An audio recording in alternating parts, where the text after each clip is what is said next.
Hello, नमस्ते। कैसे हो आप सब लोग? मैं रीमा द लाइफ को सिखाती हूँ आपको लॉ ऑफ अट्रैक्शन।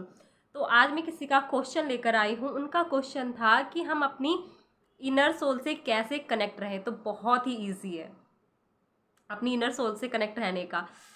अ, जैसे हम अपने दोस्तों से कनेक्ट रहते हैं, जैसे हम अपने स्पेसिफिक पर्सन से कनेक्ट रहते हैं, जैसे हम अपने घर वालों से कनेक्ट रहते हैं, उनसे कनेक्ट रहने के लिए हम क्या करते हैं? हम उनके साथ टाइम स्पेंड करते हैं, उनसे बातें करते हैं, उनके साथ रहते हैं, उनके सुख दुख में उनका साथ देते हैं। ऐसे हम उनसे कनेक्ट रहते हैं।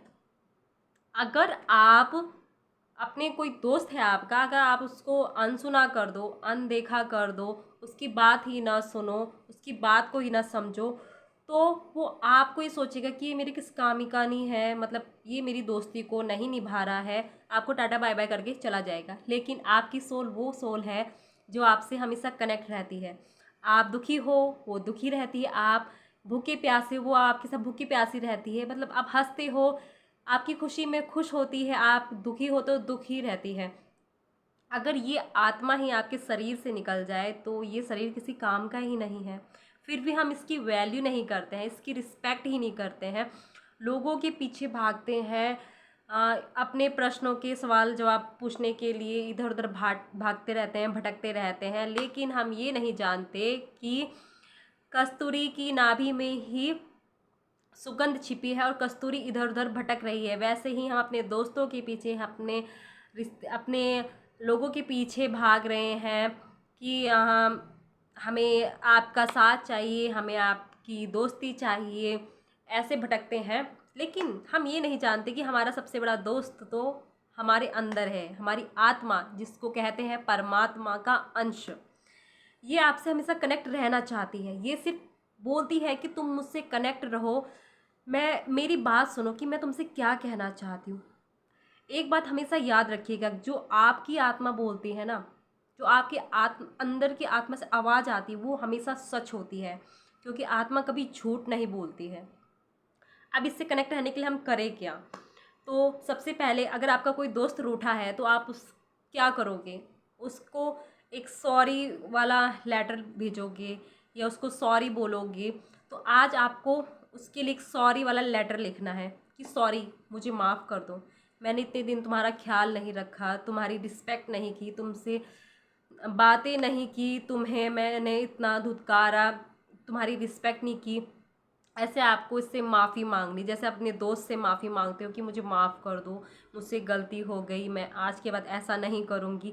वैसे ही आपको इससे रिस्पेक्ट से माफ़ी मांगनी है। एक सॉरी वाला लेटर लिखना है इसके लिए। उसके बाद आप जितना हो सके इसके साथ टाइम स्पेंड कीजिए, इससे बातें कीजिए। मैं जब मतलब मैं बहुत बिज़ी रहती, मेरा सुबह से शाम तक का शेड्यूल बहुत ज़्यादा बिज़ी, फिर भी मैं अपने लिए ज़्यादा से ज़्यादा समय निकालती हूँ।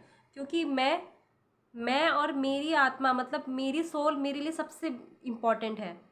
अगर हमारी सोल ही हमारी शरीर से निकल जाए तो हमारे कोई शरीर का कोई काम ही नहीं है, वेस्ट है ये शरीर।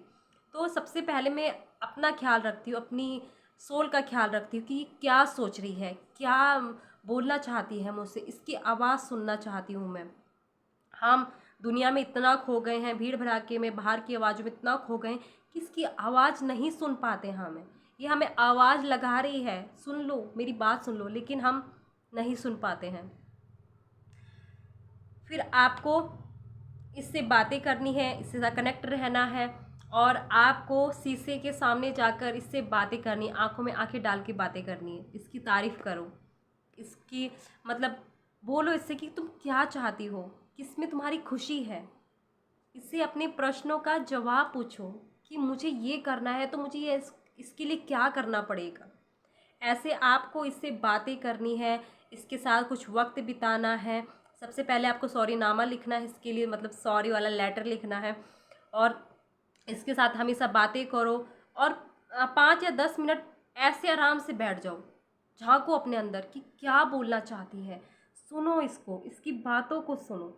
ऐसे में आप अपनी इनर सोल से कनेक्ट रहोगे हमेशा। आपके अंदर से खुद ब खुद आवाज़ आने लग जाएगी। अगर आप किसी काम को भी कर रहे हो ना, या तो ये हाँ या ना में आपकी सोल खुद आपको जवाब देगी कि आपको करना चाहिए या नहीं करना चाहिए।